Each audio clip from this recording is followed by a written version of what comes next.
Mental illness is a medical term, and it sometimes connotes a very strong phenomena in someone's life.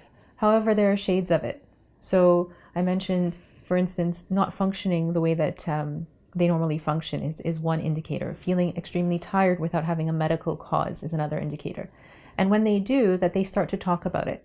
It's extremely important to talk about internal phenomena that are affecting us, whether it has to do with our faith or with a mental or emotional issue or relationship breakdown even.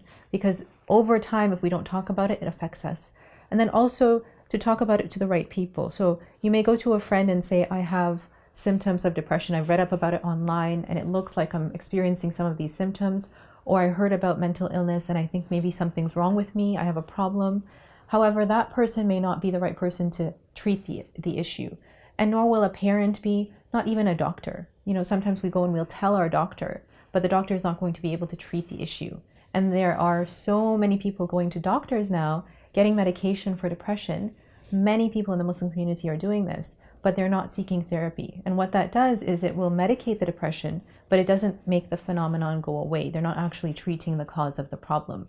And there's this perception that depression comes from a chemical imbalance in one's body, and that's becoming very prevalent. The chemical imbalance in one's body is there sometimes, but what it does is it increases the propensity for depression. It doesn't necessarily cause the depression itself. So it makes one more vulnerable, and then when something happens in one's life, that causes a depression. What we need to do is actually become more strong internally so that when things happen in life, we're resilient to those things. So what we need to do as individuals when we're suffering is speak to someone who we can trust and then seek the right help. Ask for a doctor, ask for a therapist. Go to the doctor and ask the doctor to recommend a therapist is another method. And talk to that person and ask them, hey, you know what, I'm experiencing this or that. What do you think? When someone is going through a problem, what they can do is call any therapist and say, I want to consult you. And usually that initial consultation is free.